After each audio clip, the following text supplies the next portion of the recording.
Every single person has a past, and you force it to be challenged. Nothing better than putting it on paper, writing about it and saying, right, done. It was like going back to the very start. It was almost reliving everything. But being able to take it all out and pick it all apart. I mean, by the end of the book, I don't think really I'd got any further on with. I think it was just can of worms, and I guess what I wanted really was I wanted a lot of answers from when I was younger, answers which still probably don't have. I've probably got even more questions now, but yeah, I think that the book also provided, despite that, it did provide some closure, and it provided something just to say, hey, this is what's happened.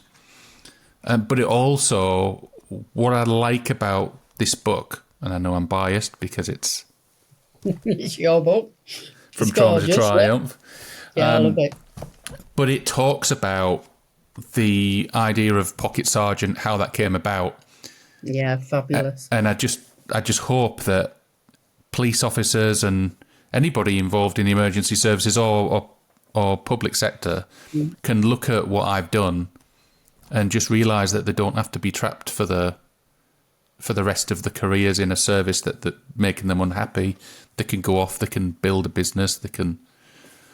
Yeah. You know, Paul, one of the things, and I know I said it to you, and I do say to everybody I deal with, whether writing or not writing, every single person has a past.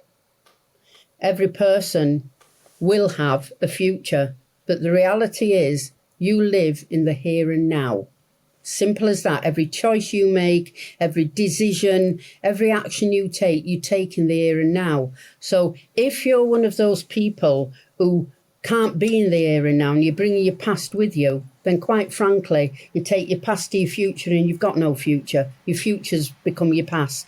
So it's recognising that whichever way you do it, and some do it from storytelling like you've done, others do it from varying means, but every single time that you refuse to allow something to stay hidden and you force it to be challenged, because that's what you're doing, the minute you release it, you're challenging it. And the minute you can do that, Paul, it enables you to move forward. And you with Pocket Sergeant, I mean, my goodness, how many people have you helped? How many people are using it? Yeah, well, there's over 20,000 subscribers at the moment. So, think about that. At least 20,000 people. But people you're helping. Yeah, you can't buy that, really. No, you can't. You can't.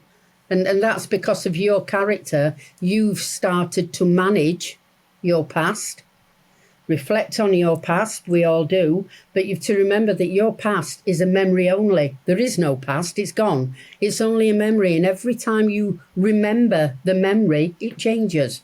So that's the importance of you remembering it in a positive light, because then it changes and gets better and better. But nothing better than putting it on paper, writing about it and saying, right, done, you're gone. Yeah. And you've done that. And you did it brilliantly as well, I'll say.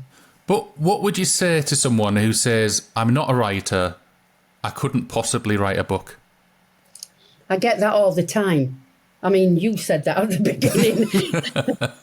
and you were writing as much as I did by the end of it. But no, I get that all the time with people.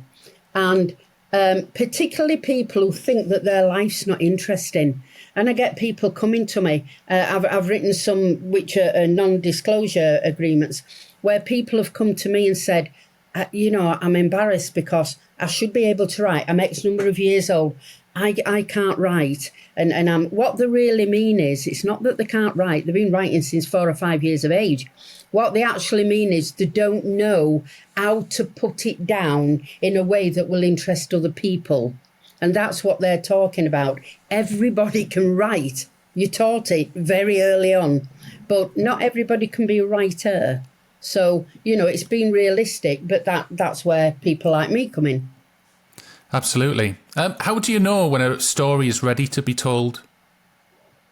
I know if you recall back to your first interview and when we met, which was just the initial let's meet and let's look if we can work together, I know by the way that you are speaking to me, I know by the things you're telling me, and I know when I ask you questions, which to you might just be a blank question, but it's not, it's got a meaning. When I ask you questions and your reply tells me whether or not I'm going to be able to pull out sufficient from you to write a book. But also, Paul, when you get to the stage where you're actually seeing somebody, you're not just thinking, I might write a book. You're actually saying, I want to write a book. So I know then half the battle is won.